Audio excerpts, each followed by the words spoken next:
বছরের দীর্ঘশ্বাস, অপেক্ষার অশ্রু আর ন্যায়ের প্রার্থনা। শামশেরগঞ্জ ব্লকের ধুলিয়ান দাঙ্গা। একটা সময় ছিল এই নাম উচ্চারণ মানেই ছিল সবুজ মাঠ, নদীর হাওয়া, সন্ধ্যার আজান, মন্দিরের ঘন্টার আওয়াজ আর মানুষের সাধারণ জীবনযাত্রার গল্প। কিন্তু এক বছর আগে হঠাৎ করে এই নাম জড়িয়ে গেল আতঙ্ক, কান্নার, অনিশ্চয়তার সঙ্গে। সেই রাতটা আজও অনেকে ভুলতে পারিনি। কারোর ঘরে হঠাৎ কড়া নাড়ার শব্দ, কারোর দরজায় পুলিশের বুটের আওয়াজ, কারোর জীবনে আচমকা অন্ধকার। তারপর কেটে গেছে পুরনো একটা বছর। ক্যালেন্ডারের পাতা বদলেছে, ঋতু বদলেছে, ঈদ এসে গিয়েছে, উৎসব কেটেছে, কিন্তু 16টি পরিবারের ঘরে সময় যেন থমকে আছে।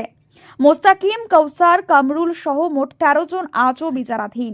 আইনের পথে মামলা চলছে, আদালতের তারিখ পড়েছে, কাগজে কালি পড়েছে, কিন্তু একটি মায়ের বুকের ভেতরে যে শূন্যতা, তা কি কখনো কোনো তারিখে ভরে ওঠে?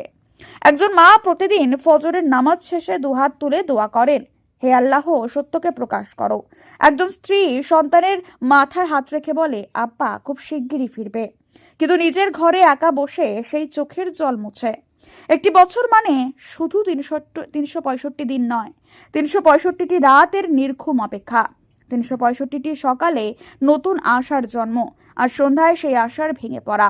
আমরা জানি আইন নিজের গতিতে চলে, গণতন্ত্রে আদালতের প্রতি আস্থা রাখা আমাদের কর্তব্য, কিন্তু একই সঙ্গে প্রশ্ন তোলা কি অন্যায়? বিচার কি আরো দ্রুত হতে পারে না? যদি তারা নির্দোষ হন, তবে এই দীর্ঘ অপেক্ষার ক্ষত কে সারাবে? আর যদি কেউ দোষী হন, তবে শাস্তি হোক দ্রুত, যাতে সমাজের সামনে সত্য স্পষ্ট হয়। আজ ধুলিয়ান দাঙ্গা কেবল একটি ভৌগোলিক নাম নয়, এটি আজ মানবিকতার আর্তনাদ।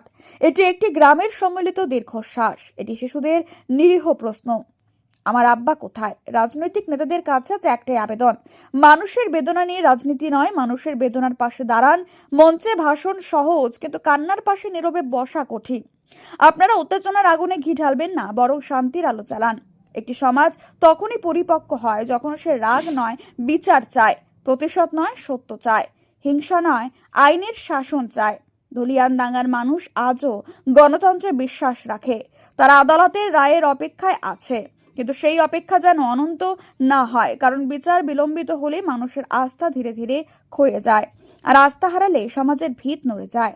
এক বছর পরেও সেই 16টি পরিবার যেন সময়ের করিডোরে দাঁড়িয়ে, দরজার ওপারে আলো জ্বলছে, কিন্তু তারা ভেতরে ঢুকতে পারছেন না। আজকের এই লেখাটি কোনো উত্তেজনার আবহমান নয়, এটি একটি প্রার্থনা, ন্যায় হোক, দ্রুত হোক, স্বচ্ছ হোক। মানুষ যেন আবার স্বাভাবিক জীবনে ফিরতে পারে। ধুলিয়ান দাঙ্গা যেন আবার শুধু একটি গ্রামের নাম নয়, কোনো বিতর্ক, কোনো অশ্রু, কোনো আতঙ্কের প্রতীক নয়, কারণ শেষ পর্যন্ত আমরা সবাই মানুষ, আর মানুষের সবচেয়ে বড় শক্তি প্রতিশোধ নয়, ন্যায় আর মানবিকতা।